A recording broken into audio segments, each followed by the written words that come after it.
different.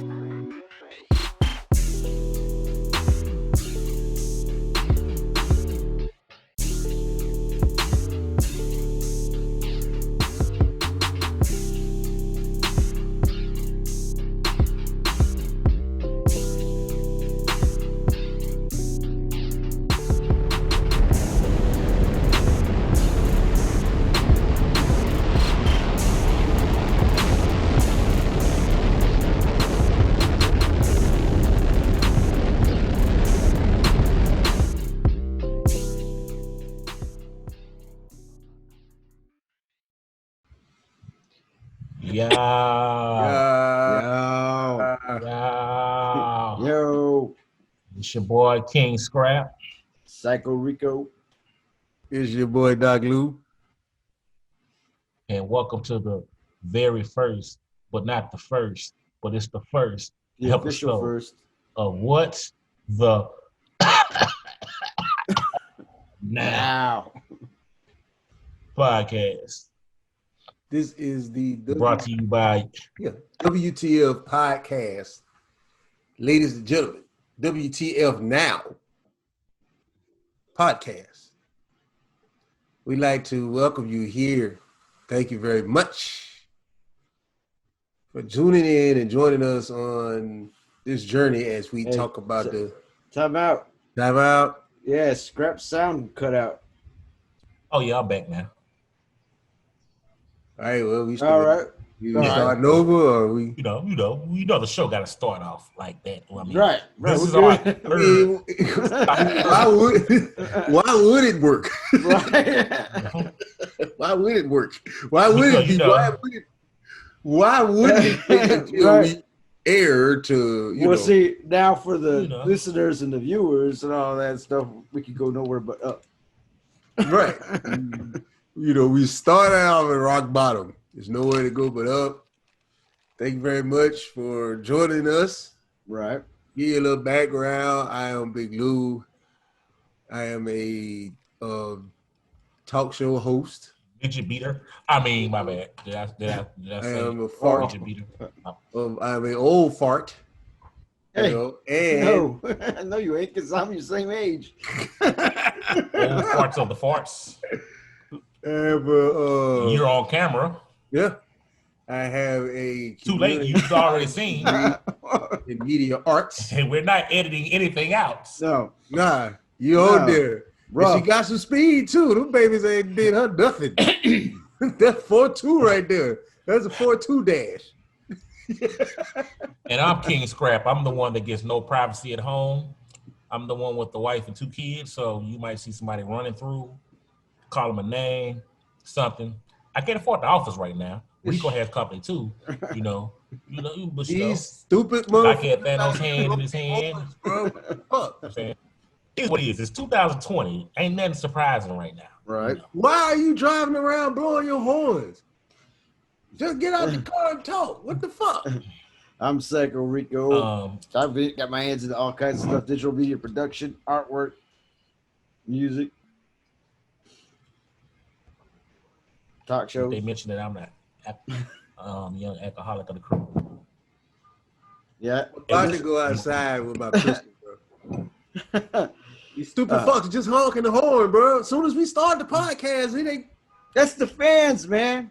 That's Y'all the hear this fans. shit? Y'all don't hear that shit, do y'all? I hear Yes. that shit. Yes, I just heard it. It's part of the show. But let's get to the show. And the Play Call Experience People- Studios.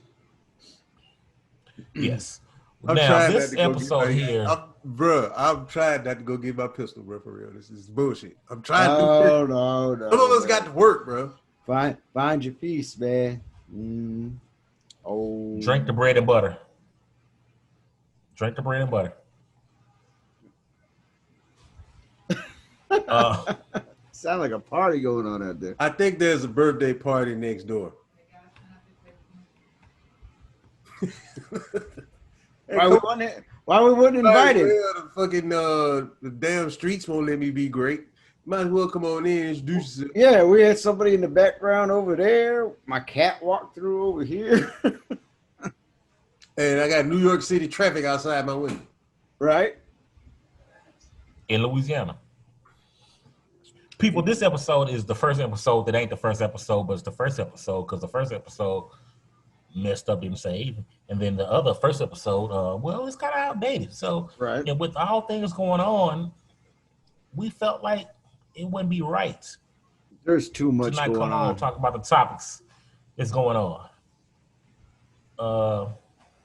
We got people getting shot in the back 7 times Right.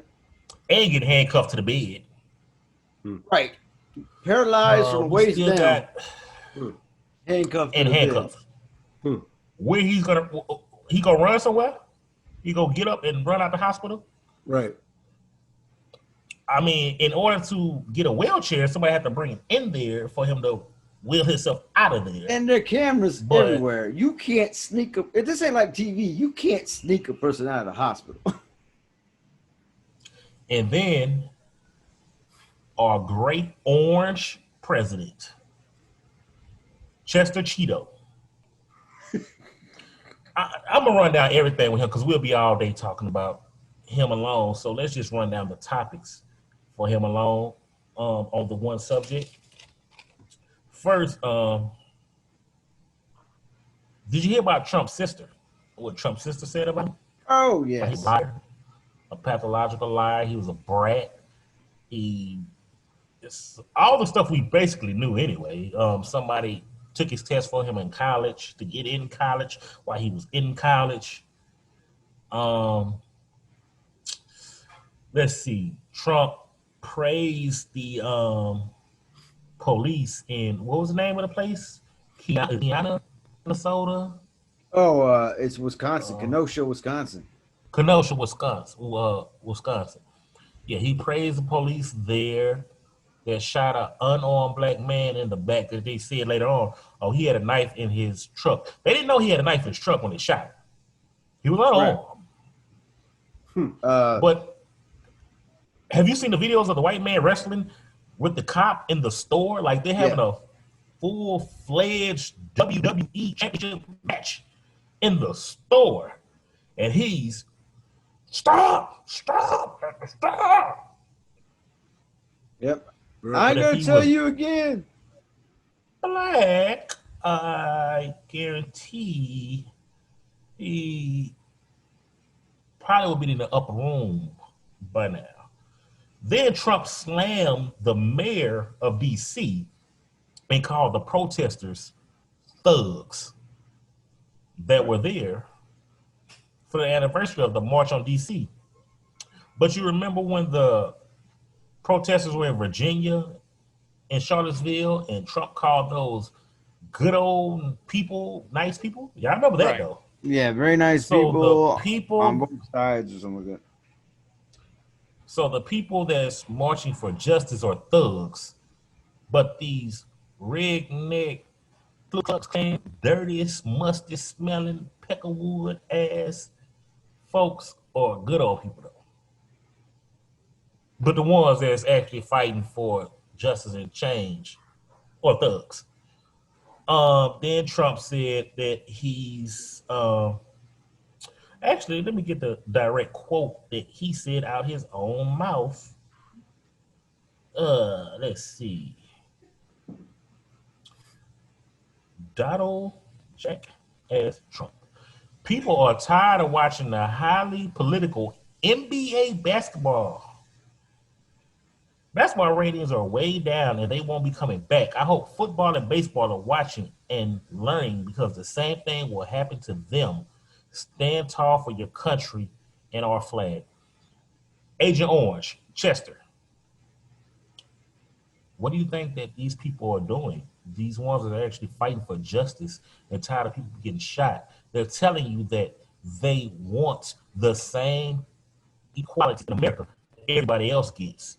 You want to say you're tired of the NBA being political and people are tired of it, but wasn't it you who talked about the NFL players who were peacefully protesting and you called them sons of bitches and said you would get them out of there?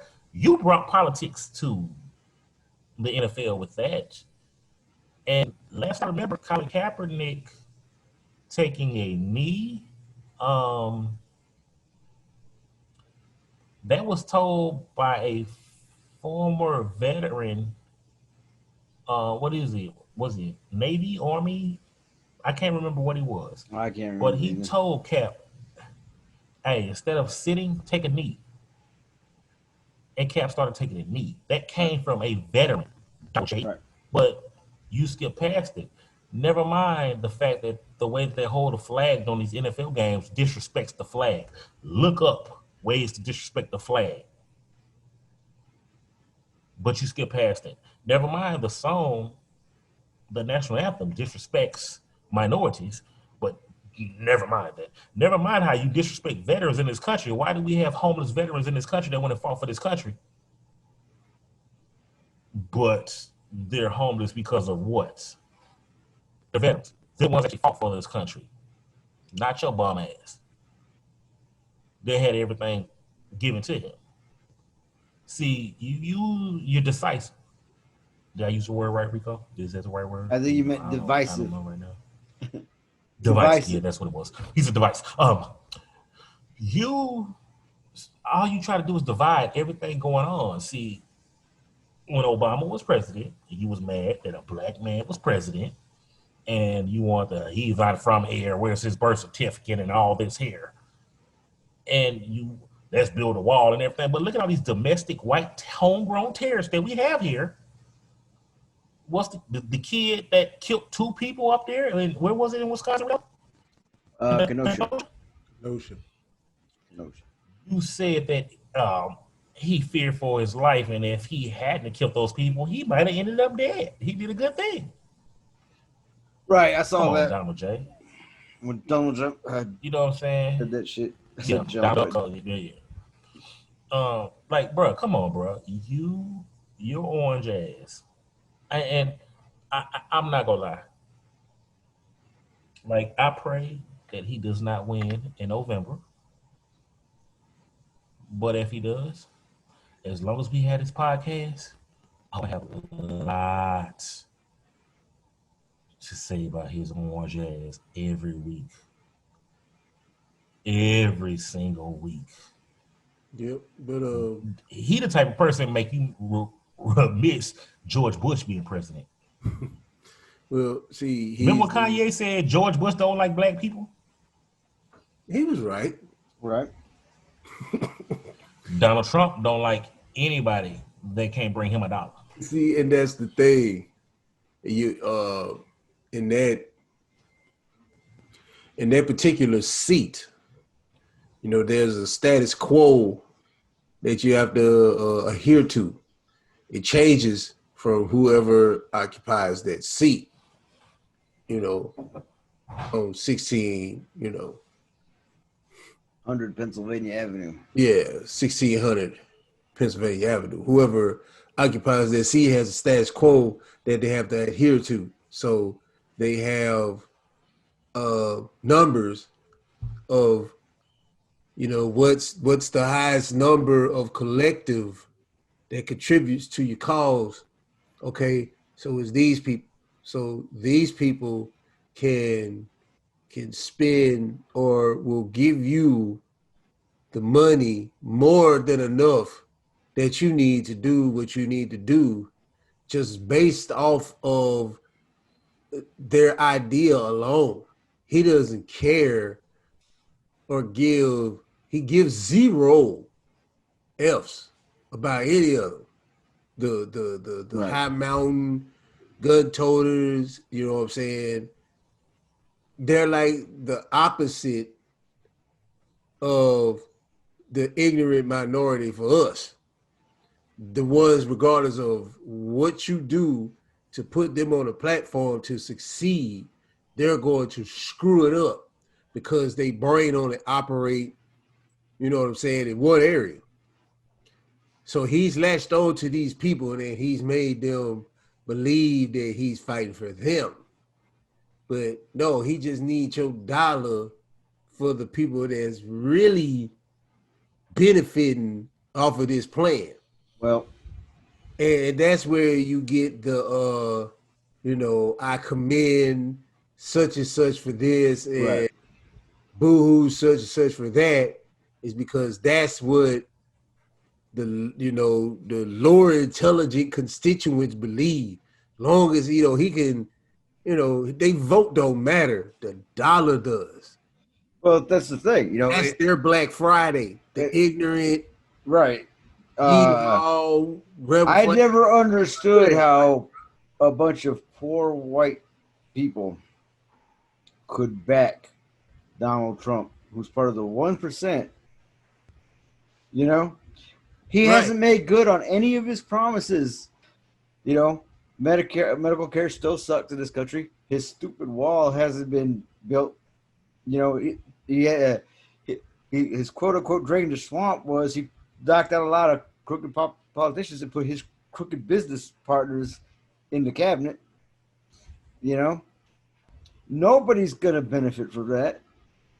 When he wins 4 more years, or if he wins 4 more years, he's not gonna make good on anything.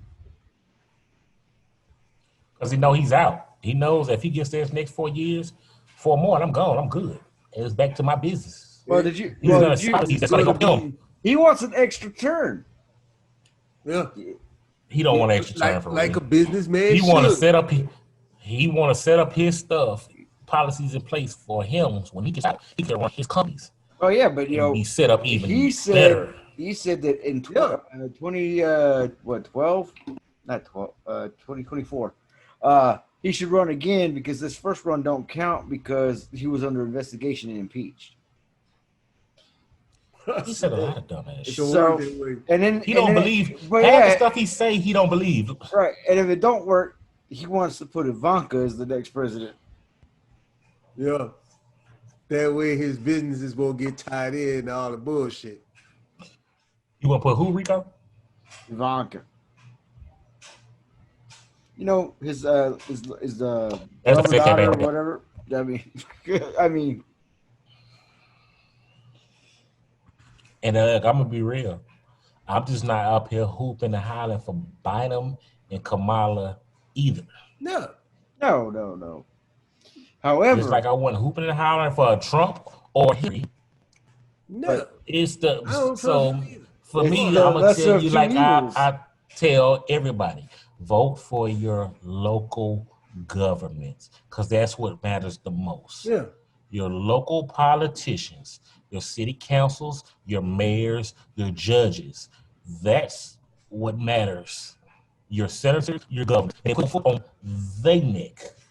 Just like the NBA. They're mad that the NBA protested and stopped playing and all this here. That's because the players got at the owners and said, we want you to do more. Because guess what? Y'all the billionaires. Y'all know these politicians. Y'all know these senators, these Democrats, these Republicans, these House of Representatives, these politicians. Personally, you support their campaigns. You can go and tell them, hey, we need y'all to do this. You need to look into this. You need to think about this policy. You need to do this. This is what's going on. Because politicians don't do nothing but lie. I'm running for president. I'm running for House. I'm running for Senate. Hey, guess what? This is what you want? I promise I'm going to bring this change about. I guarantee you. And then they win. You don't hear none of it at all. No. All a politician do is spew out lies. And then y'all get caught up in this Democrat, Republican. Well, do you guys know who T. Nathan Lokius is?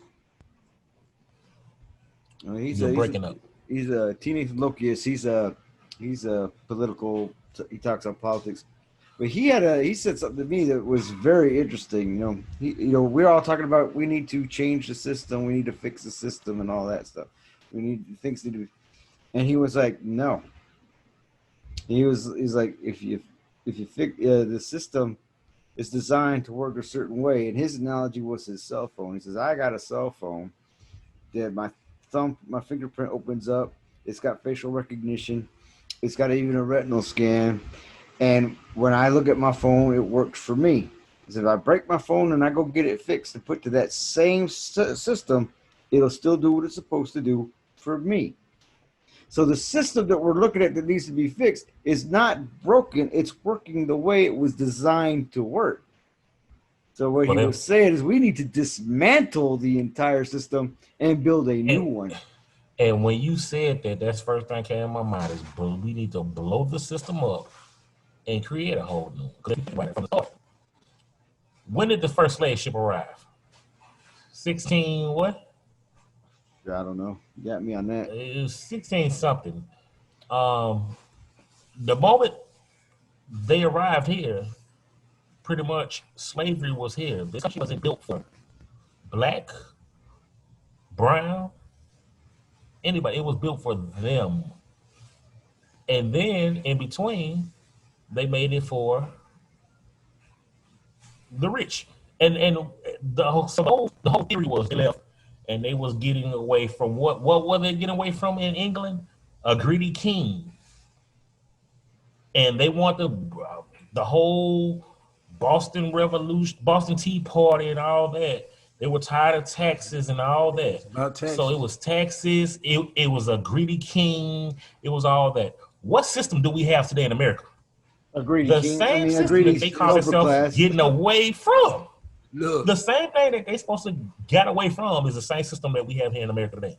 Hey, y'all know they weren't supposed to go past the Appalachian Mountains, right? Right. That was the King George, as crooked and messed up as he was. Yeah. Had no interest in going across the Appalachian Mountains, mainly not just because he respected that there were already people there, but it was he couldn't enforce his rule on a larger empire at that time.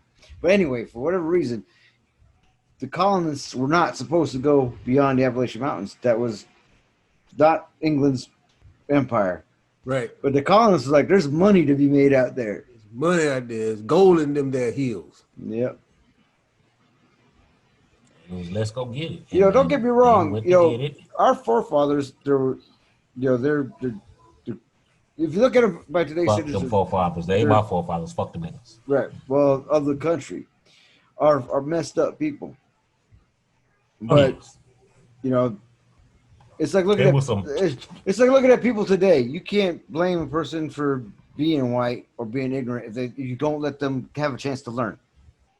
Right. Yeah. All right. So and that's the difference between this generation now, right, and what they had. These kids now. Right. Now these white they kids said now, a lot of good. The forefathers of the country said a lot of good things and quote unquote had a lot of good ideas for them. They wasn't thinking about other people. And what they fail to realize, people was already here. They stole the land. But when it all breaks down to it, our country was founded by a bunch of rich dudes who wanted to keep more money in their pocket, so they left their homeland. That's all it was. The end. So the rest of that shit in the book, you can throw in the garbage. The true definition of a capitalist. Shit, throw in the garbage. I'm already rich, and I'm trying to get some more money. There's your history from kindergarten to college, right there. And then they taught it. You learned in military history. History is written by the victor. Our history has been quote unquote whitewashed because the white people were the victors. You know how true it is? Mm-hmm. Just imagine if Germany would have won during World War II, what the history books say about Hitler. Right. They didn't win, and Germany, they don't. I forgot what side it's been now. Y'all have military background. But I've heard that they don't even speak of Hitler in Germany like that at all. Not in a positive way. Like it's like it's the boogeyman. It is against the law to own Nazi paraphernalia in Germany. You can't fly like here in the States, they be flying them flags and shit. You can't do that in Germany. That's what I'm gonna say though. Look at the Confederacy, and you still have people flying those flags here. Right. Like, hey, I did get to, when I was over there, I did get a chance to go to his ski resort. It's in Berchtesgaden in Germany. It's between Germany and Austria in the mountains, like in the mountains. And they turned it. It was like a ski resort. It was his, but now it belongs, to Germany now. But it's a ski resort, and they actually have tours of bunkers that he stayed in and all that shit. The bar that he attended where it was live music and all that. Hold on, time out. So you want to tell me Hitler was skiing? Yeah, that motherfucker was German. I can't picture Hitler skiing. It It probably looked like this.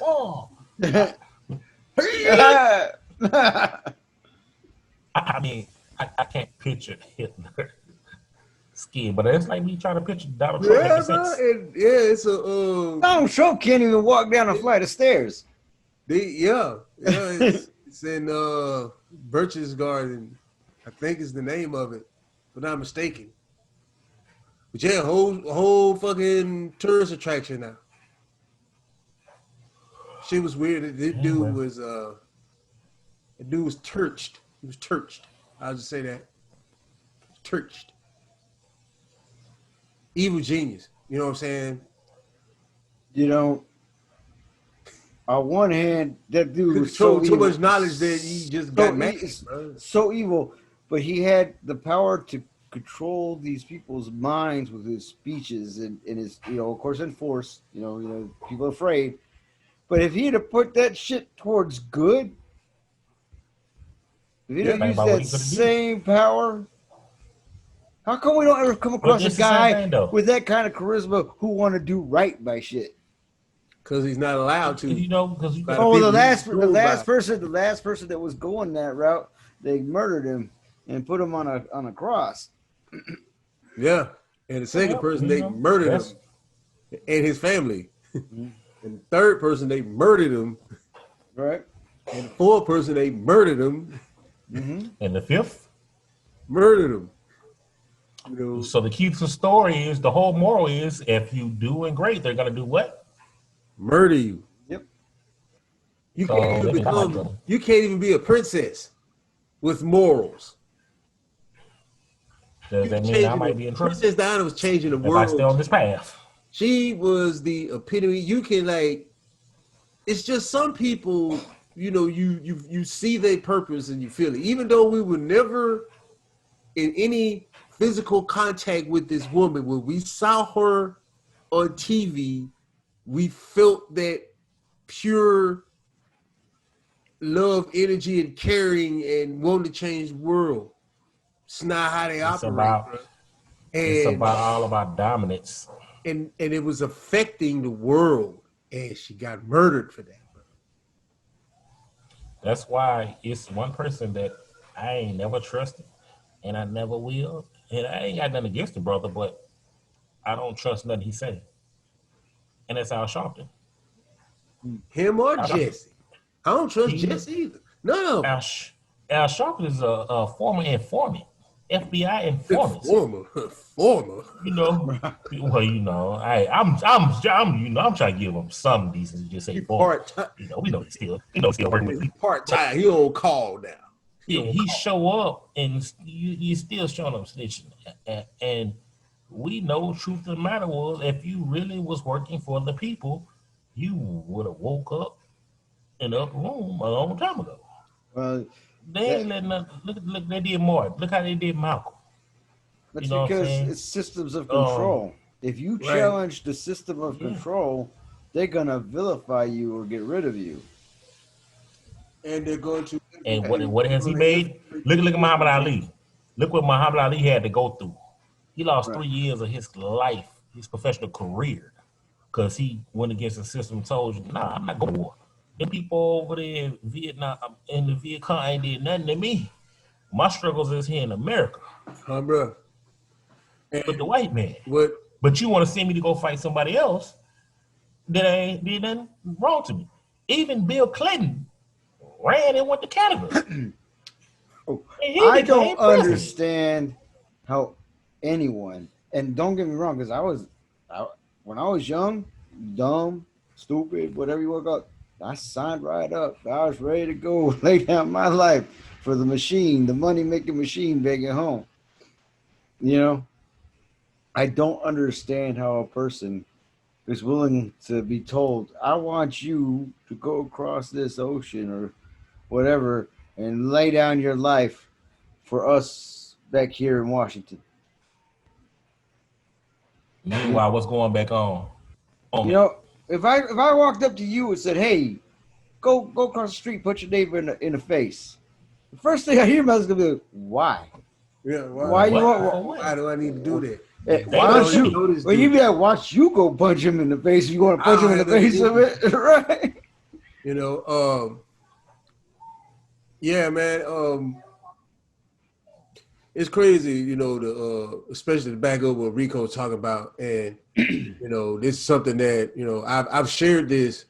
I shared this with Yo, but you know, I never shared it live. But you know, when I was over there, you know, they had fucking bugles, and in these bugles, you know, well, not bugles. What am I trying to say? The horn, bull horns. Okay. All right, yeah. They'd get on the bull horns and be like, "Why are you fighting for the infidel? Don't you know, black and brown, you are kings? Why are you fighting for the infidel? We are fighting for your protection, for your birthright. Leave the belly of the beast and come join us in righteousness." They would say this to get us to come over there. And whoever went over there, they was going to lay the bullets down to make sure we got over there. But you wasn't going to make it over there. Right. Because you was going to get a bullet in the back. Right. You know what I'm saying? So that's where we at? That's the crossroad of true freedom. Do you take that bullet? Or do you be like, well, bro, I'm in a situation. This my ride. Nah. You know what I'm saying? So and every day they did it every day, bro. They went after brown and black. Granddad. It's the Now you can hear me. Nah, I'm trying to see where were you at when they were saying this though? Because I missed when you said where you were at. Iraq. Okay.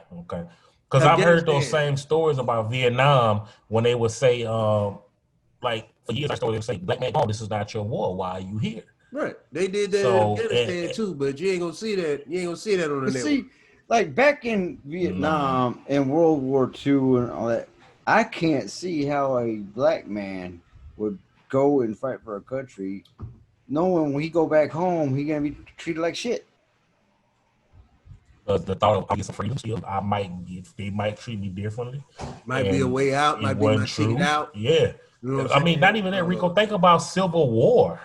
The Civil War. It was either slavery or war. On both sides. Yeah, on both sides, they would fight. Like, why?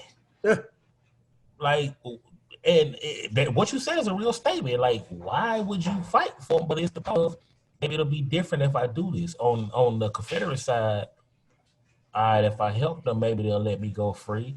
And on the Union side, they want us to be free. If I help them, maybe they'll still treat us different. Honestly, I think it was more fear-based, and this is my opinion, because it's like in Nazi Germany. The Nazi soldiers, a lot of them didn't agree with what they were doing, but if you didn't serve, they'd just kill you. Right. Yeah. I mean, if you're in the Civil War and somebody says, you grab this rifle, you're fighting for us, and you was to say, no, they'll just kill you on the spot. So, that's where you at. So it's like, I understand wholeheartedly, where you're coming from. So it's not, they don't want to fight us. They're fighting and white people too. Yeah. Look, we don't want to kill you. We want to kill what you're being hypnotized by. They want to kill the America propaganda thought mechanism.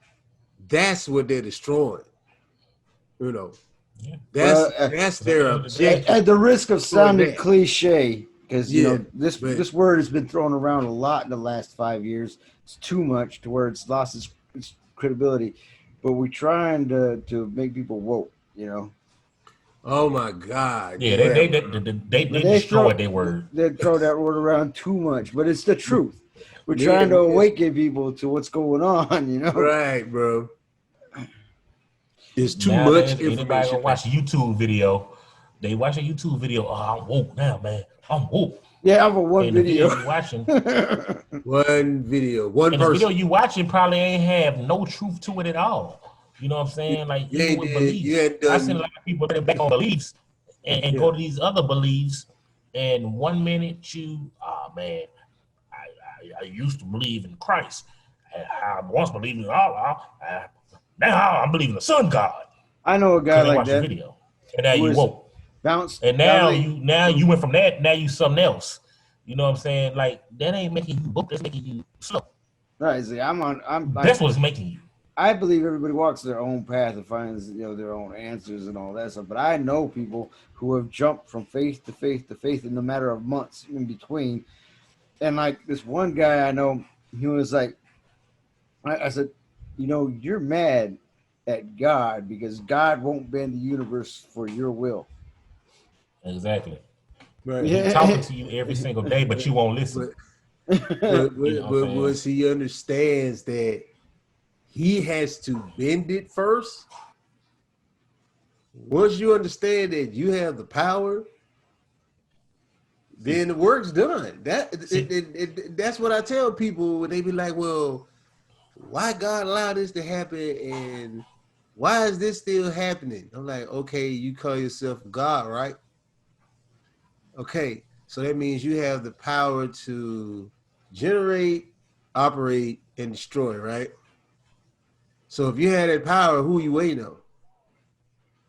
The power's in you. You know what I'm saying?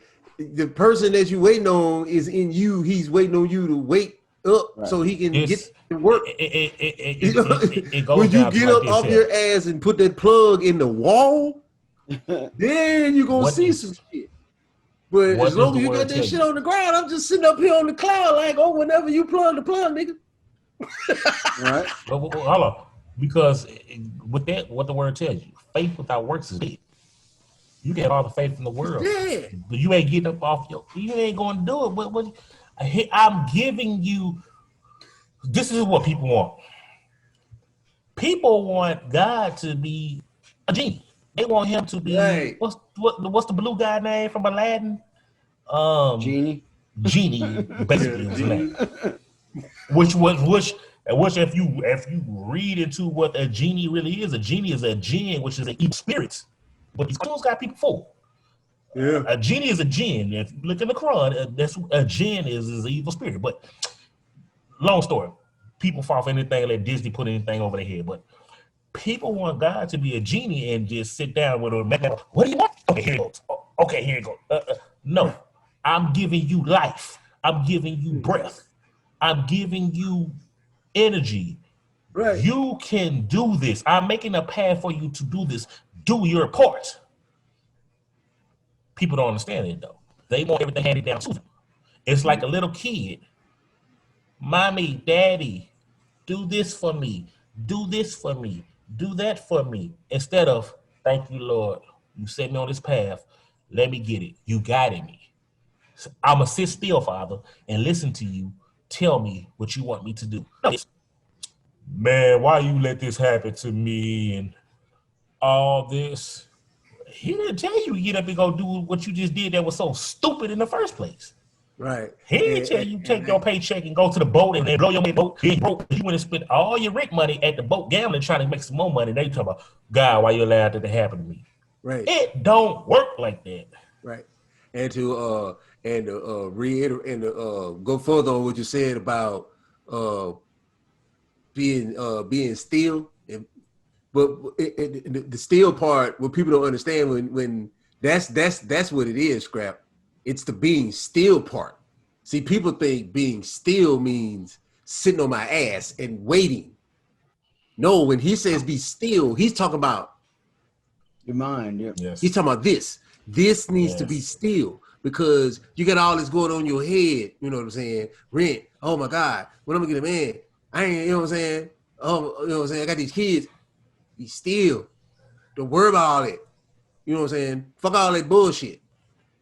Sit down, relax. That's what meditation is, to get you one Right. self. Yeah. When you get one with yourself, you connect with God. And guess what's that called, y'all? That's called the code, baby.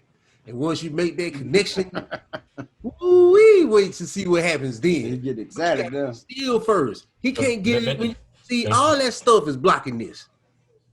When you be still, it does this. Yeah. Right. I'm still working on the art of being mindful. You know, and I'm not even finna go there. I'm about to go get my my handkerchief in a second and get the pack on my forehead because they finna get me riled up. That's like riled up. That's like people worry about bills and everything else, and they panic. Oh man, I'm gonna pay this bill. I'm gonna pay this bill tomorrow, and I'm gonna be real. Like, let me show you something. I put this on my arm. For he said, "Don't worry about tomorrow, for tomorrow shall worry about himself." Right. I put this on my arm like in 2009. I ain't give a damn about a bill since. My mind was, man, fuck the bills. The bills get paid. Right. I ain't stressed over it because it'll happen. So I come home. It'll be some stuff that was due last week. That comes and came.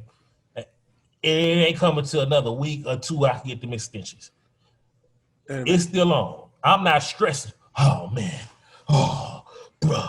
Oh, man, what am I do?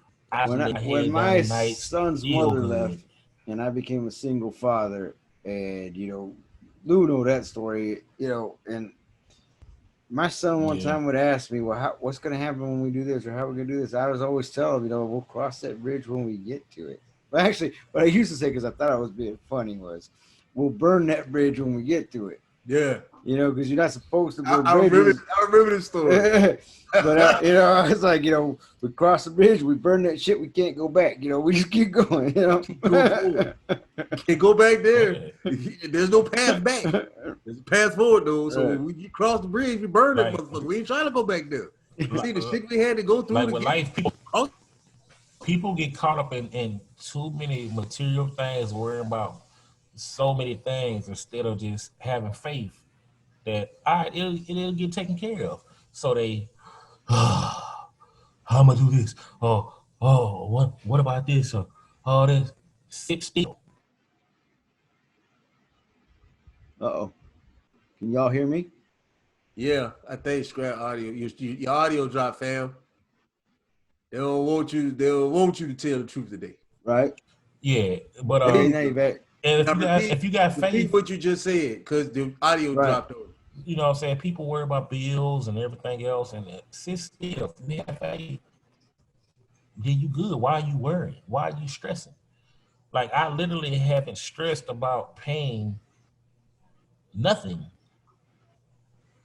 in years because I ain't gonna lie. I've been having a hard time remembering to be mindful. In this day and age, with what's going on, it's so easy for me to get wrapped up in what's going on, and I start feeling that negative energy and that vibe. And I would still have to work on being mindful, because this. If you worried about the something that somebody did or said or something that you saw, you're living in the past.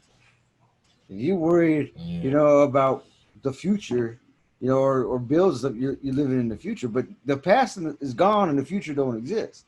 Right. So the only moment you're responsible to feel anything is this moment right here. Don't let the future ruin this moment. Don't let the past ruin this moment. No, right. It's hard. It's hard sometimes to remember that, because we fall back into our conditioning, because we all raised to think of everything in time, because that's part of the control. You work your job, you do this thing, you be miserable and worry about the future, because if I don't keep you worried about the future, you'll quit working for me. That's the way the machine is. It's like the machine took on a consciousness of its own, Yeah. It did. And that's what's about it. And that's why mental health is so special, so critical. It's been going on for so many years, so many decades. And people didn't talk about it, especially men. Right. Like, how were we conditioned You go out, you make the money, you come home, you pay the bills. Well, damn, I'm out. You got men that ain't even got a job and can't even come home and tell their spouse, hey, that's my job. Because they in fear of that. And some left home. Hey, I'm going to get a pack of cigarettes. I'll be back. That really was happening. Yeah. Some was drinking, you know, and that built trauma in the communities, in the households. That started a mental health process basically going on and being passed on from generation to generation to generation to generation going on. And they had people scared to talk about it. And a lot of it's going on today, and with Corona going on, the virus, people at home, you got domestic abuse cases went up. I don't want to say suicide rates went up. I don't know. I can't say if it was true. It was something I was listening to that went up also. But like, I think it's all from trauma and people being scared to talk about their issues, what they got going on, how they're feeling, instead of opening up. You know what I'm saying? They don't know how to speak and say, this is what I'm dealing with. And it's feeling comfortable on who you're talking to. But it started a process. You know what I'm saying? And I think that started back decades ago in the communities, and not just black, brown, white, Asian, Hispanic. All communities. What it is, brown. I said black, Hispanic and brown. It affects everyone. Even on the suburban, even in the suburban plane, because you know when your parents are doctors and lawyers, and they're not there, bro. They're not there. Yeah. You know what I'm saying? And so you can't have nobody talk to. They don't suffer the financial aspect of it, but definitely the mental, even worse because of the think about the pressure. They even worse because of the fact that they feel that void of not having that connection with things. You know what I'm saying? So and that's why it's I guess it's worse on that level, because that gift giving runs out, and then that turns into other things. You know, they had to get that feeling some other way, and sometimes that shit doesn't matter. Look, Dad, I just want to fucking throw the baseball with you in the backyard. What the fuck? You know, I know I got a whole batting cage and shit, but fuck this machine. I want you to throw me the ball. I want you. There's a difference between being a good parent and a good provider. You could be the best provider in the world, putting clothes on your children, putting food in their stomach, putting them in a good school and in a good house and all that stuff, and still be a not so great parent. You know, on the other hand, you might not be able to provide all that stuff for a child, but be an excellent parent. Right. And I'm gonna say, like, I think it's a lot of shit out there too on the parent that can go out there, like the thought process of,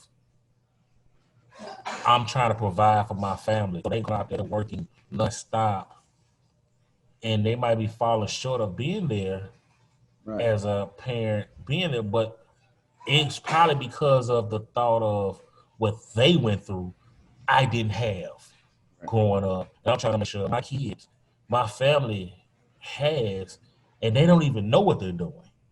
You know, it was somebody I worked with. I can't remember. I had an older section a couple years ago. He told me they had it with his daughter. Can y'all hear me still? Yeah. Okay. Yeah. He was telling me he was always there. Matter of fact, one of my cooks just told me this too. Like, his son asked him, like, he wasn't there. Like, why was he there all this time? And he didn't realize, like, he wasn't there. He thought he was going to work. He was making sure food was on the table, clothes was on his back, the bills was paid. Any activity he wanted to be in after school, he was there. He didn't realize he was missing out. My executive chef, same thing. He didn't realize he was missing out. You don't realize you're missing out because in your mind you're doing this, and in the kids' mind they don't realize what you're doing. Right.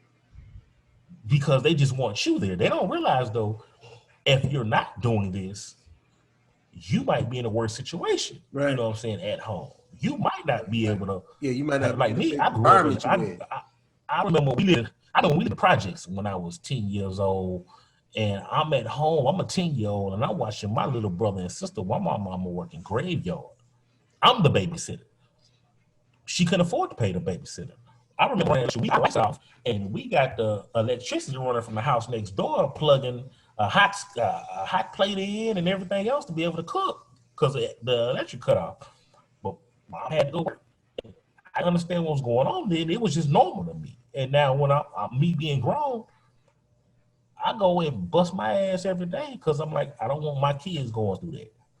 But who knows when you get older, they'll tell you, Daddy, you weren't there for this. You missed it out. You know, I done took off to take my daughter to Houston for cheerleading practice and stuff now.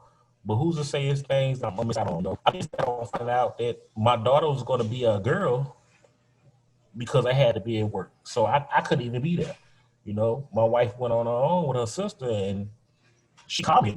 We have it there, you know, but I had to be at work. New job, second day.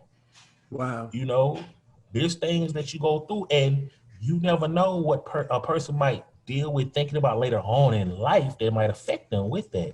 And that's mental health is so deep. Like for me, because I'm a person that dealt with it growing up. Like we had this conversation on the episode. I don't even know if we got it or not, but I dealt with suicide, depression, anxiety, being addicted to the pills, and not knowing I'm addicted to pills because I'm being prescribed these Xanax, you know, for my anxiety. And then when I'm getting off of them, I'm going to draw on it. And it was little pieces that built up over time that bam, bam, bam, bam, bam, hit you all at one time. And then bam, for me, it just took off. So now it's like, now I do it differently. And like, this show's an outlet for me to talk about it. It's an outlet for me to speak for other people, and people come and talk to me about it. And that's why CBD, gummies, hemp flower, you know, all listening music, you know. I can't. You know, don't mind. You know, you can the CBD. But no, dealing with it,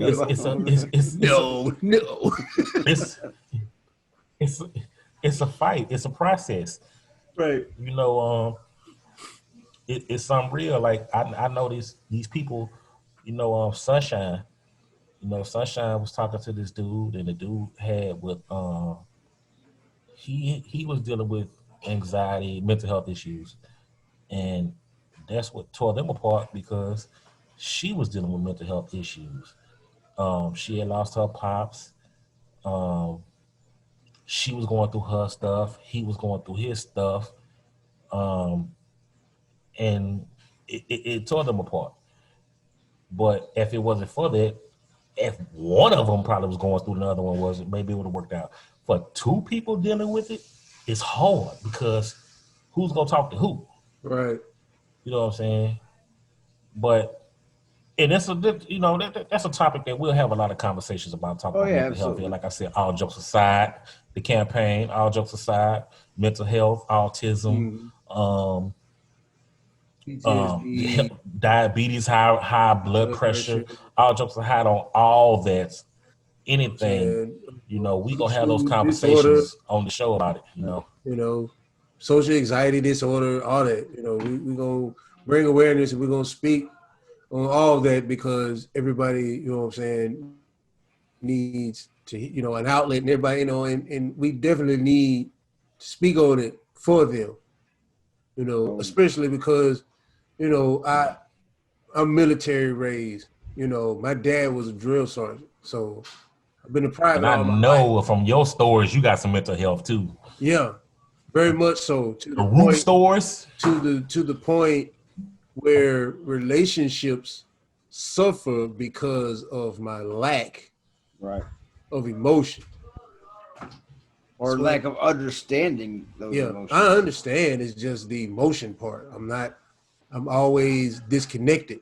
You know what I'm saying? Hey, it was his birthday, girl. Y'all had Happy belated birthday birthday. yesterday. You know what I'm saying? And then we got some nasty. We're gonna talk about the midgets that y'all had a problem with yesterday too. Though. She's accomplished Then we now. got some nasty ass wine that I'm forced to drink because I bought the shit. Yeah, like when I was in the service, they made me take anger management because I had anger issues, but I did not realize why I had the anger issues.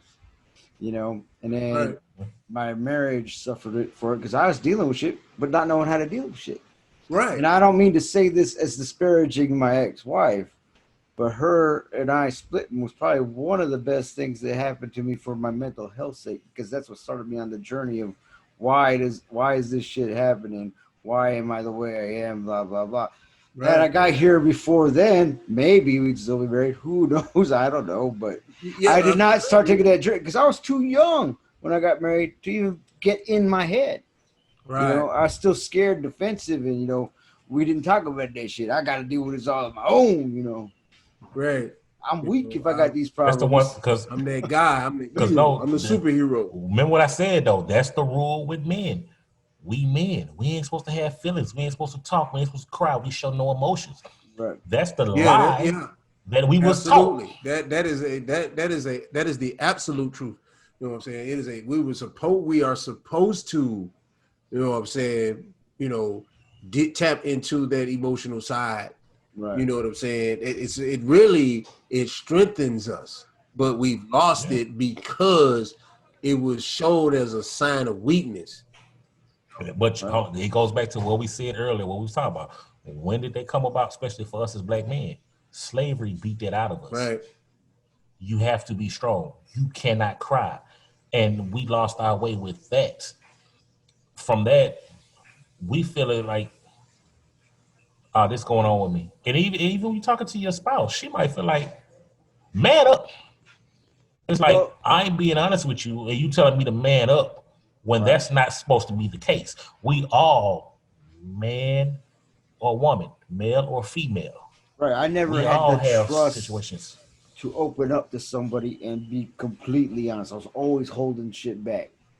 And when you don't trust somebody, I feel you, because I still am the same way. So you're supposed to be in love. You're supposed to trust that person. If you can't have that kind of trust, then there's a problem within you because you won't open yourself up and have that faith in somebody. I still deal with that. Like I said, I still need counseling. My marriage broke up, but I ain't gonna blame my ex. It takes two to break a marriage. It takes two to make a marriage. I'm just as much at fault for that marriage falling apart as anybody. Hey, that takes a real individual right there to admit that it takes two people, because you could easily say, "Oh no, it was just her fault. It was and all that." There. Or it was all. That's somebody for me. Right. Yeah, that's somebody opening it up and admitting that, hey, I have some issues in me, so it was me as well. Because for me, like, I know I got some issues still. I still have to open up. Like, I know my siblings, if they watching this, you know what I'm saying, they still got issues with our pops. My siblings on my daddy's side. And I'm like, why? Like, I'm the oldest. Well, I'm the second oldest. He found out later on, he had a daughter after I was born. So I have an older sister. She's a year older than me. Shout out Shantae. Love you. And we have younger brothers. And, my pops, like this year on his birthday, he was like, you the only one calling me this year on my birthday? I'm like, for real? I'm like, what is, and I'm talking to y'all, if y'all listening, what is your grudge that you're still holding on to because you're grown? You're grown. Like, for me, we didn't live together. Me and him never lived together. I left California when I was 9, and I came back, 1 year. He showed up later. I was crying. Oh, my daddy, and he showed up later on that day. Because, I'm a little dude. I miss my pops. I only been gone a year. And then another year passed and years passed. We ain't speaking everything else. And when we reconnected 1 year, I went out there. Me and my pops, Blaze, we smoked some blunts together. We had a conversation. That good Cali weed, that. And we had a conversation straight up. I left and came back to the booth, and We didn't talk for a couple years again, and then we spoke, ever since then. We speak, but my relationship, how I feel with him isn't built on me being a little kid. It's me as a grown man. Like, as long as we have a conversation, I'm good. I forgive you for whatever didn't happen because, for one, he was 17 when I was born. My mom was 16. He was a kid himself. He got his own mental health issues that I found out later on. And I realized, damn, that's where I get it from, because it's the exact same thing I was going through. So he's fighting his own battles. He showed up at my wedding, and that meant a lot. It meant the world to me. You know what I'm saying? We talk, like, he done called me sometimes in the middle of us recording. You know what I'm saying? So I don't have no issues with him like that because I'm grown. I still made it. There's no excuse for me to say I didn't do this because my daddy wasn't around. You know what I'm saying? So I let go, because at the end of the day, if he died right now, I'm going to be shedding tears. You know what I'm saying? I'm not worried about the past. It go back to what you said, Rico. The past already happened. The future haven't happened. It's what's going on right now, the present. And it's so hard. What's going it's on hard right now, to the present? It's hard to let go of anger. I mean, we all have that issue. Anger sometimes those memories flash up, and you get all angry again. There's an old proverb or saying that says, holding on to anger is like drinking poison and expecting the other person to die. Yeah. Right. And Because at the same anger time, only poisons yourself. Holding on to that stuff, it only hurts yourself. It kills you. Make you get old and bitter. You have a heart attack, stresses you out, all types of things. But for them, I'm like some of them, they live with them. I had never experienced living with my pops. You know what I'm saying? They lived with him. They were in the same state with him. I never experienced that. So for them to still be grown and still got grudges, it's like, why? Yeah. But it infects everything. Like with me and my relationships, all that anger I was holding on to for years, poisoned my relationships with other people and stuff like that as well. Yeah. Like I went 20 years without talking to my family. It didn't hurt nobody but me and the family, Right.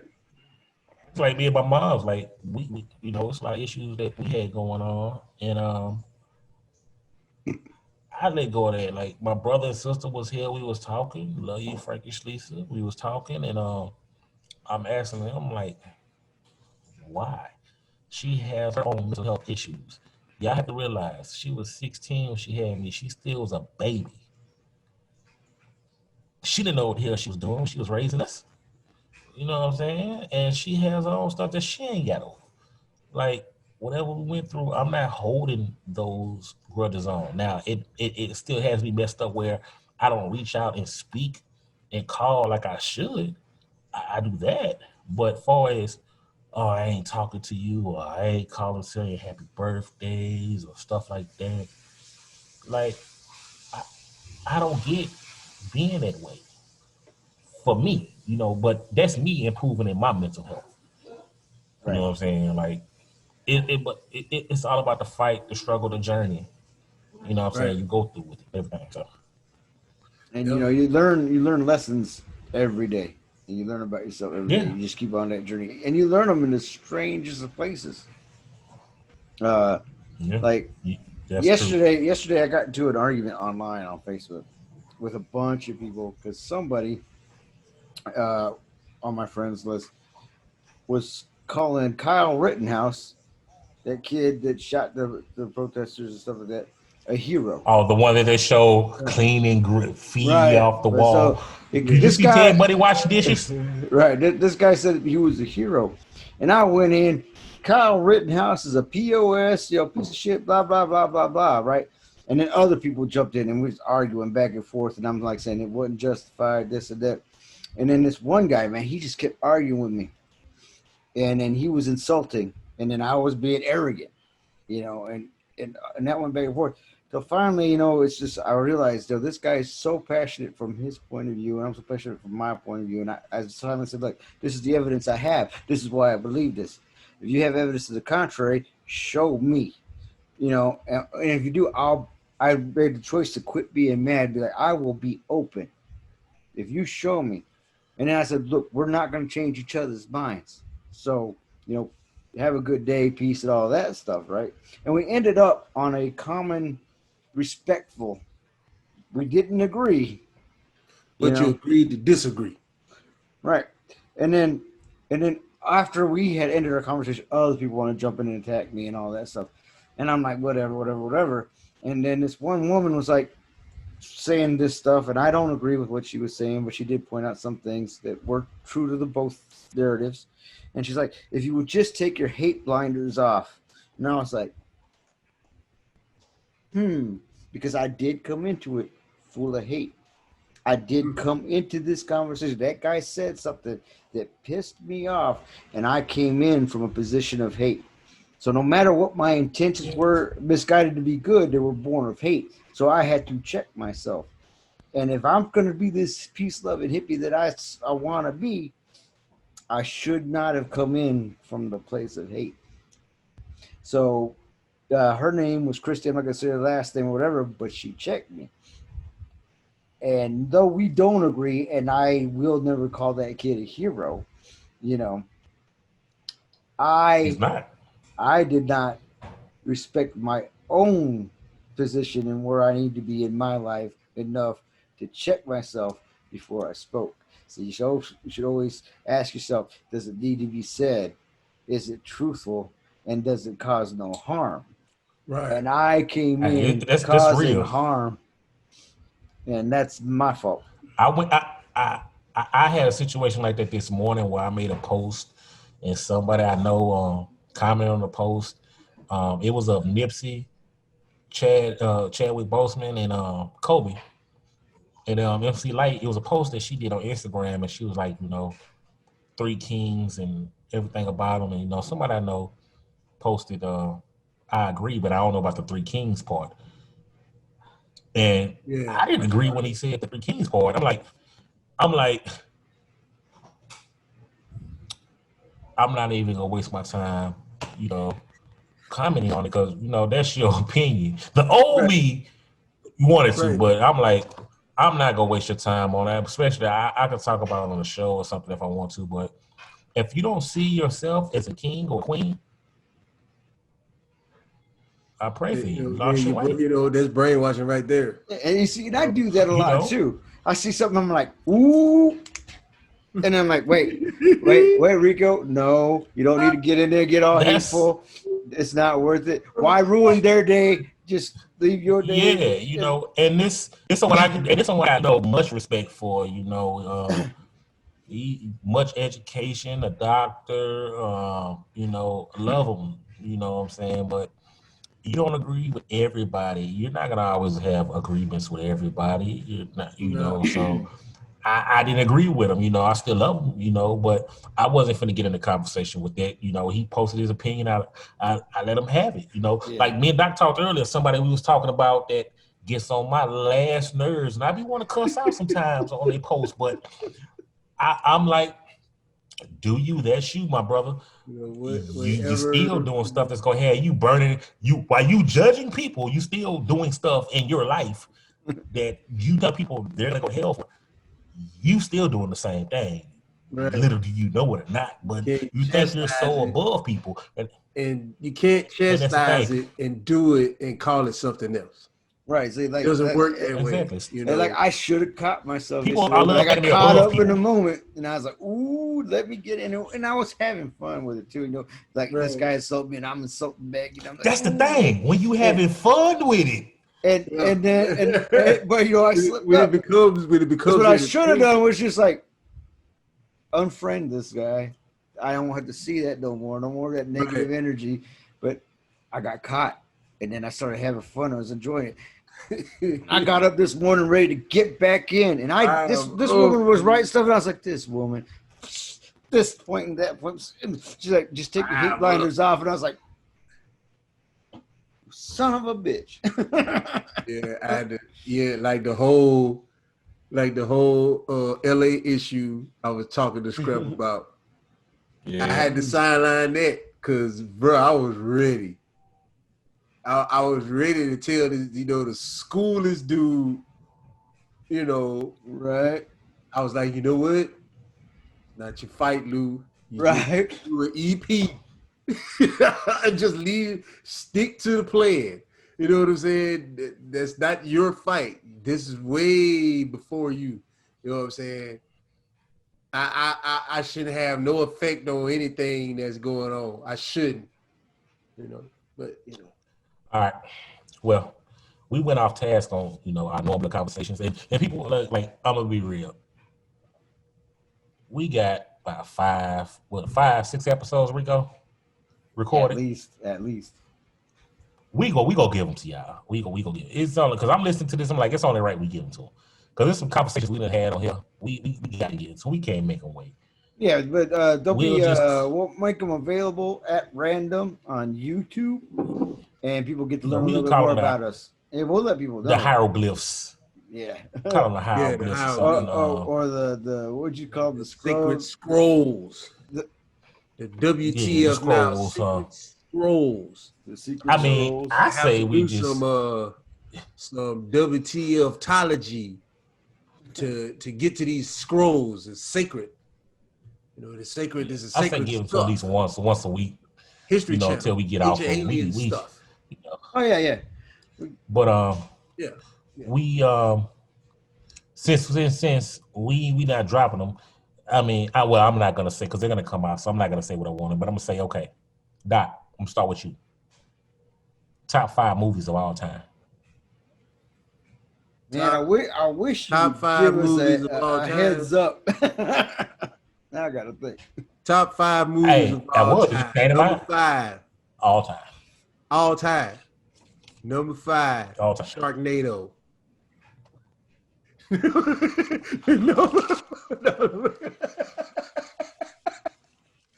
Number 4. Catwoman. Halle Berry Catwoman.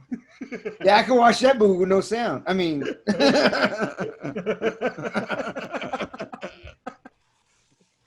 I see where this is going. I said top movies and okay. Number 3. Number 3. Number 3. Let me dig. Golly, I gotta think on this one. Number 3 is oh man. I want to say, but I gotta say this for number 3, John Henry, Ludacris, and Terry Crews. And Terry Crews. Yeah, I saw that. All right. Oh man. The real 2, Uncle Tom sellout. Number 2 is Leprechaun in the Hood. Oh. And number 1 best movie of all time. What's number 2? He said Leprechaun in the Hood. Leprechaun in the Hood. The second one.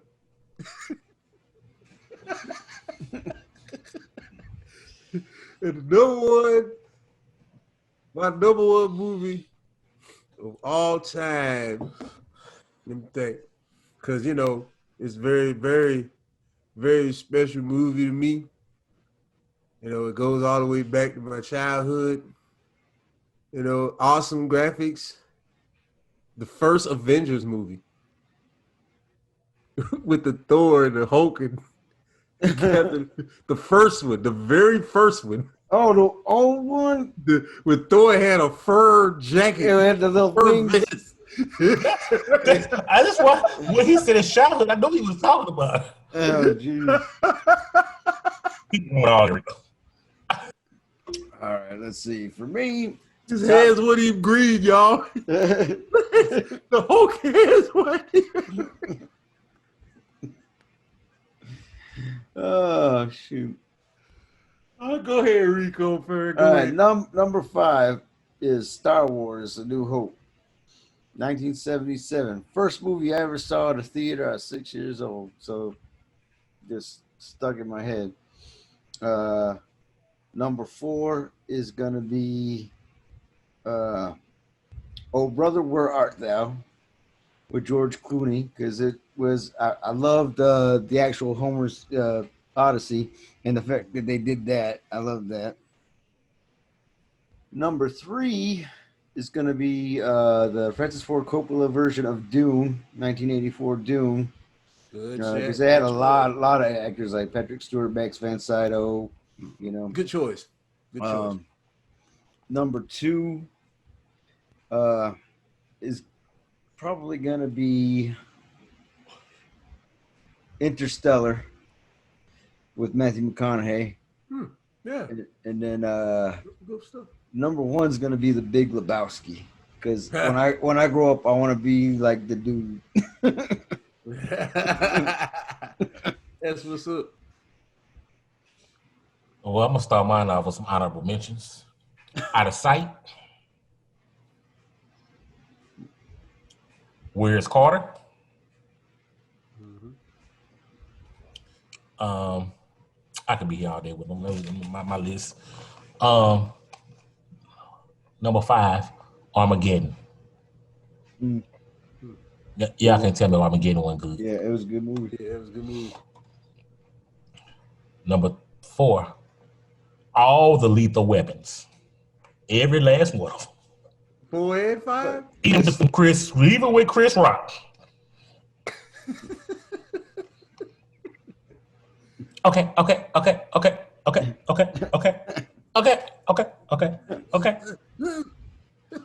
the hell?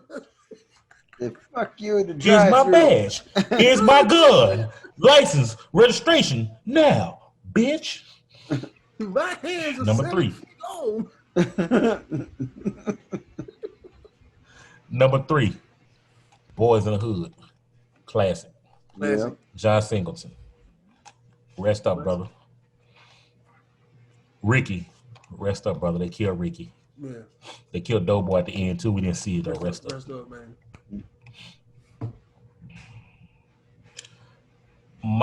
So I'm going to say my number 1 because I don't want to be biased and make this my number 2. But I'm going to go to my number 1 first. My favorite movie of all time. The Wood. I know that movie from start to end. That's my favorite movie. I remember, man, I was in Cali. This the same time me and my pops were smoking that good old. And me and my sis Mahogany and her boy, I can't remember her boyfriend name. She talked to me this time. But we went to the movies to see The Wood when I was in Cali for the summer. Man, my favorite movie of all time. But my number 2, rest up, rest easy. The Black Panther. The Black Panther movie. I'm not gonna say it's my favorite now. I haven't watched it since Brother Chadwick passed. I don't know when I'll watch it. I don't know what my emotions will be. Watch it before. Yeah. Watch it before this week over with to get that energy because he's a city. So you need to watch it to, attain that king energy that he presented in that movie. So make sure you watch it before the end of the week. Honestly, though, I think I get that energy from him, period, because he was such a great actor. Like all the movies he gave us, Black Panther, 42. He was he played James Brown. Knowing he was dying. For 4 years, he was sick, diagnosed with it. They say he was stage 3 when they found out, and he was visiting kids with cancer. Like he didn't have it. He was making all the movies like nobody knew. Did you see that one interview though, where the reporter's asking about it? And he said, "It doesn't matter, I'm dead." Did you see that? It went over everybody's head. It went over everybody's head, and then the internet clowned him when he did start showing signs of the cancer taking away with him. Because they didn't know that that's what it was. Like when I seen it, I thought he was preparing for a role. I thought he was being metaphorical, I'm not that character, it's a character, something, like kind of like Jim Carrey talking, Because Jim Carrey getting deep lately in his later life. Yeah, he's very deep. But that man was telling him, I'm dead. He was dying, I literally thought he was playing for a role when he did that. Like when 50 Cent played that role when he was a cancer patient also, and he lost all that weight. I thought that's what you know, he was doing, I didn't for a second think he was sick. And like when I got the message the other day, a couple days ago, that he passed, I was like, nah, man, 2020, really? Again. Um, like he was a great actor. Like he gave us so many great James, he played James Brown. That's what I'm saying. Just some of the, you know, just the iconic, you know, people that he's played, you know, every role that he's played has been a Jackie significant Robinson. person. You know what I'm saying? In history, not Thurgood only Marshall. history, but you know, not only history but civilization. So, you know, we gotta celebrate, you know, because this is a transcending. You know, he's leaving us in this two-dimensional spiritual spot, you know, but I mean three-dimensional, but he's ascended. That's why we reflect on all of his work, and you reflect on on how great the work was and the caliber of people that he played, you know, that's leaving his mark. So Right, now that well, he's going on to the next He's plane. touched a lot of lives. Because I mean, he's gone in the flesh. He's not gone in spirit. To be absent from the body is to be present with the Lord. You know, Right. he's still amongst. We just can't see him in the physical here. Yeah, he's on but he's with the Lord, astro level.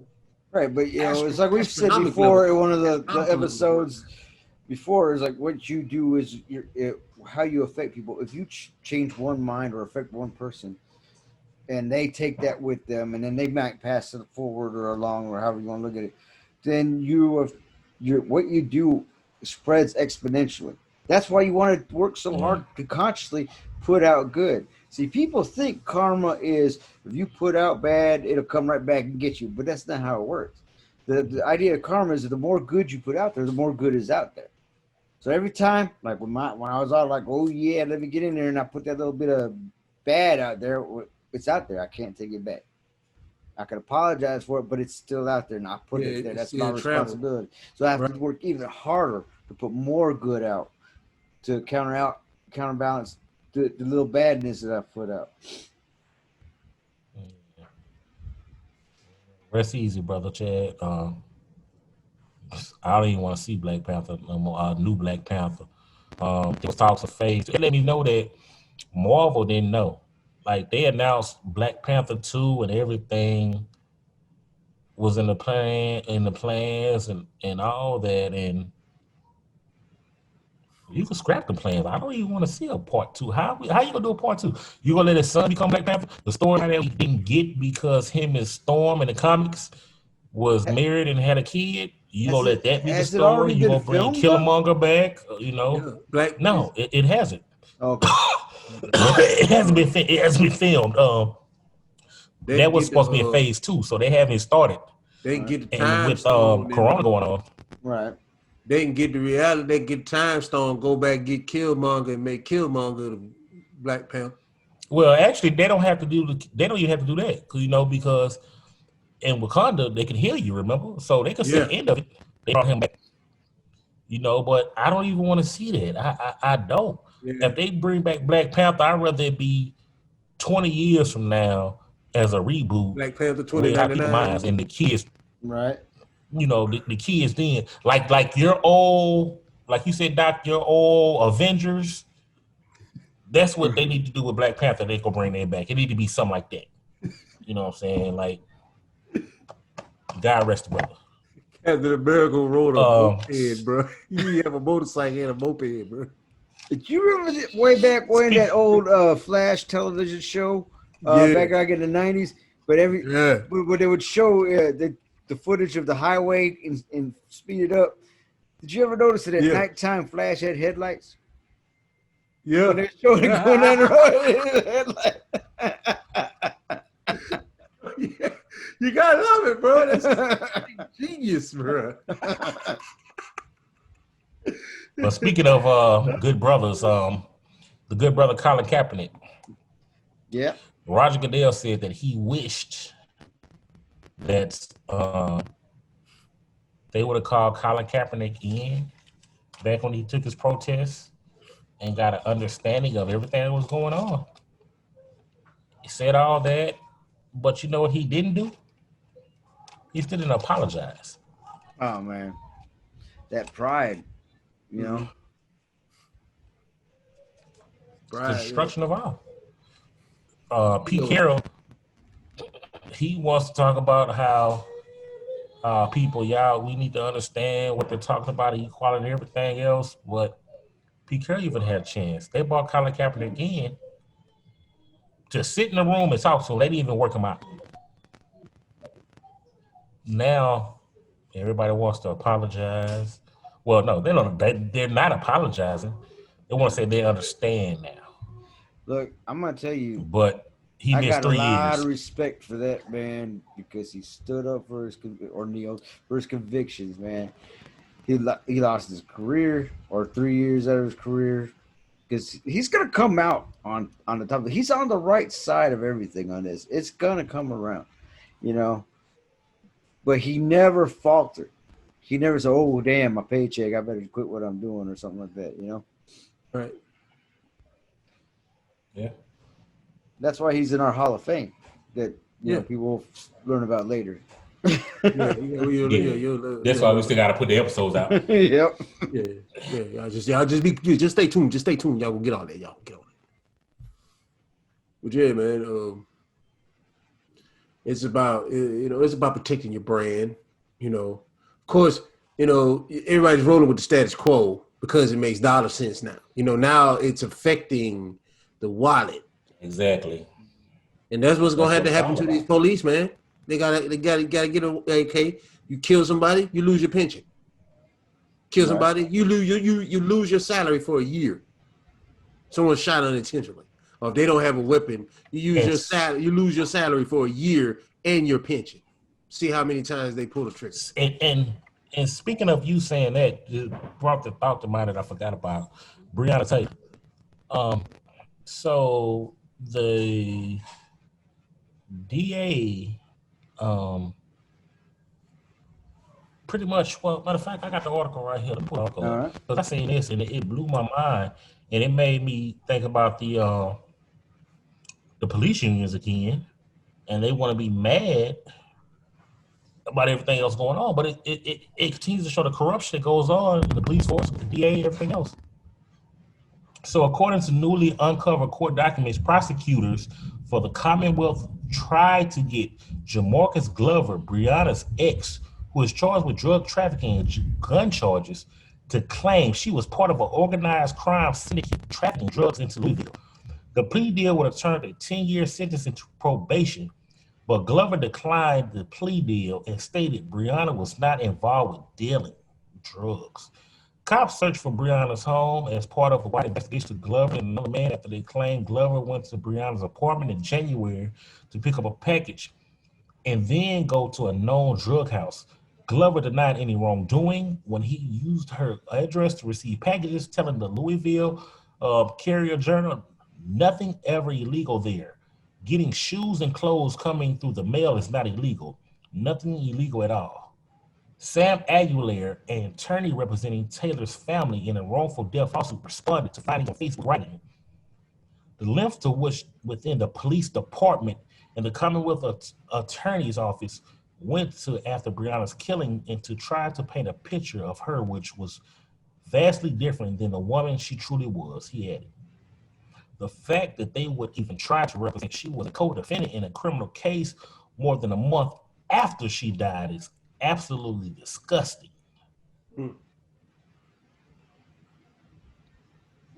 The police, but you want to tell me the police isn't dirty everywhere.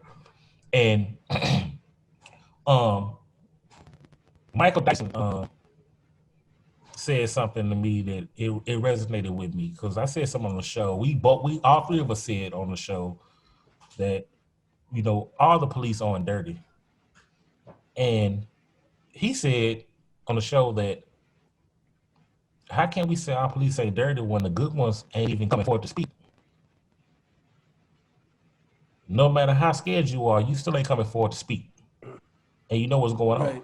And it's just like these people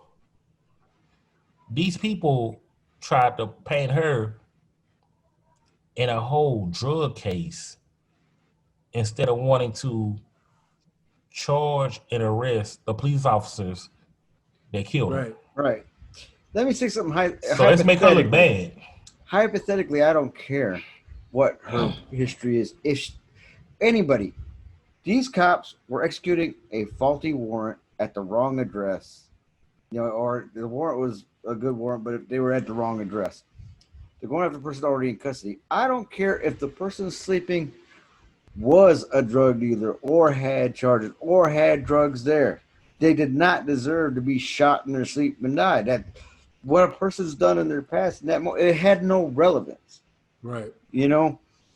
I'm sick and tired of all the time when they try to dig up the past on these victims, like, oh, well, they was a criminal or they had this charge or that charge. It doesn't matter. Wrongful death. Yeah.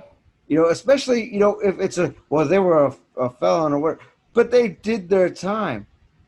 Our system is supposed to be about rehabilitation. They did their time. They answered their debt to society. That does not mean they deserve to die at the hands of a cop who's gun or trigger happy. Yeah. Their past is irrelevant when the cop is done wrong.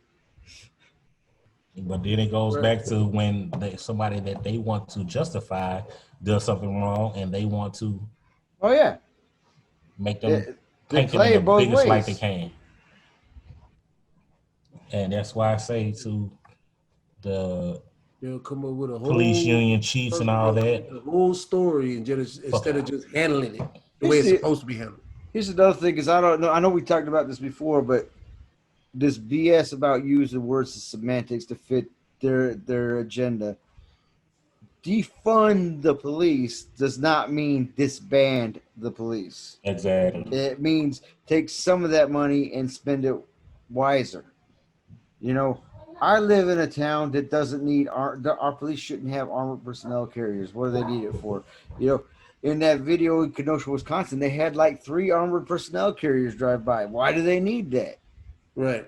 Every state got a National Guard. If it's something gets that bad that you need armored personnel carriers, call in the National Guard. Not only that, they've had places where they've defunded the police in the past, and it actually showed that crime went down after they did it, because what they do is they retrain these officers. They do different programs that help the communities.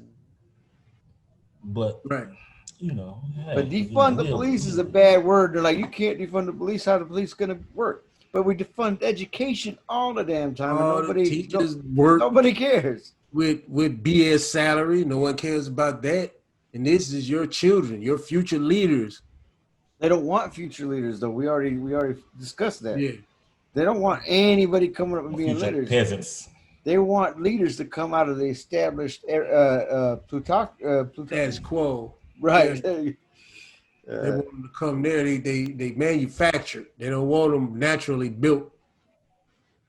They want them manufactured. But yeah, fam, like y'all was saying, it's not, defunding doesn't mean dismantle. It means take the money away that's supposed to be for protection and use that for education, so that they can go and work in these communities and know the community they work in, know the people, so the people will feel safe to talk to them about the ones that don't belong in the community and the ones that are doing wrong in the community. They'll tell you the ones you need to get out, but they don't want to get killed by you. Right. First. And so you know who they need to defund? These fucking politicians. Yeah. Defund their ass. They making all this money and they ain't bringing no change about period. That's what they need to defund. Because that's their job. To make it look like it. Why are they making more money than teachers? I don't get that. Well, I mean, I don't know why to us, the three of us, it seems like all the answers are just right there. It's so simple. How is it that we end up being the voice of reason in this place? Because if you look at crime is born of need. I ain't got enough money. I gotta steal something to make some money. I don't got no money. I'm gonna sell drugs and make money. Whatever. Crime is the action of the desperate person. If we took our society and we provided the basic necessities for people, and they could always get more if they wanted, but there was no need, and we took care of people like the homeless vets, homeless people, whatever, by virtue of that, there would be less crime, and we would actually be saving money by giving that money where it's needed. But see, prisons are a for-profit industry. I was having a discussion with somebody the other day, and they were like talking about slavery, and I was like, slavery never ended in this country, right? No, it never ended. No, it turned monetized. it never did. When slavery was around, they had people who chased down runaway slaves who later became our law industry, our law enforcement. All right. And now we have systemic systems where people of color, especially black people, make up the majority of the prisons, which is slave labor. Corporations like Walmart, McDonald's, you name it, are getting prison labor to make their products, ship their products, pack their products. All they did was take the slaves, instead of having them on the plantation, they put them into prisons. It's still slavery. Go watch the video Crazy Bone put out.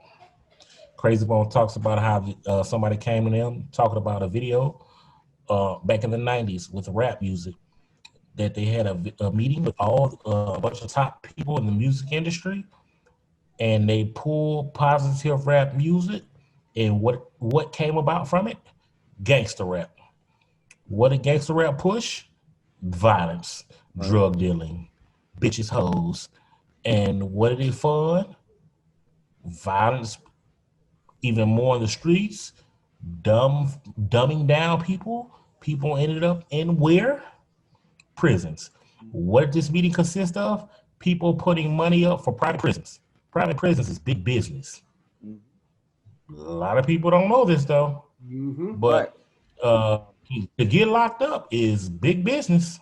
That's why certain states, especially Louisiana is a big state of locking you up. The system being wrong. We talked about murder on one of the past episodes that will come out eventually. How he was found guilty on a 10-2 verdict. Louisiana was the only state where you didn't have to be found guilty unanimously. Did I use the word right? I used it wrong. Unanimously. And they changed that law. I think it was in 2016, 17, 18. One of those. They changed the law, but they didn't overturn nobody's convictions. So he was found guilty after a retrial on a 10-2 verdict and still sentenced to life in prison. Right. How is that fair? It's no other state. Not about fair. Can this happen? Money. Big business. Yeah. Well, people, Big money. we will get up out of here. Yeah. Yeah, be sure to check out us on these other episodes. Yeah. Right. Remember, Hell yeah. I can't breathe. Black Lives Matter all the time. If you want the shirt, just that advertisement that was posted in between this show, Rico posted up for us, and you can get this shirt. Also, it'll be down here or down there somewhere. Yeah, down there. Also, where you can reach us on our handles, our social media handles. You can find us either down here or up there or over there or wherever Rico had posted it, one of them. Right. It'll be around there somewhere. The Real Scrap of Dunn, the Real King Scrap. You find me somewhere, you know what I'm saying? Dr. Lou, where they find you at? Oh man, y'all can find me at the Play Call Sports Show, all one word. You can find me at Mr. Hemp Doc. That's HYMPDOK. And the Play Call Experience on YouTube. Check us out, man. Right. We got all, and you can find Rico, me where you at? WTF Now Productions on Facebook. You know what I'm saying? Right. Everywhere. I'm at WTF Now We all- Productions. You can find me at RMG Designs and Audiovisual Communications. That's my my business page. And other places, hell, you might find me on your couch if you ain't careful. Yeah. You never know, y'all might find me. No, man, come up in Ciao. the house, be like, bro, you out of chips, Jay. Right. Appreciate y'all. Y'all look out for those other episodes. We'll see you next time. Peace. Peace. Peace. One. It's just different.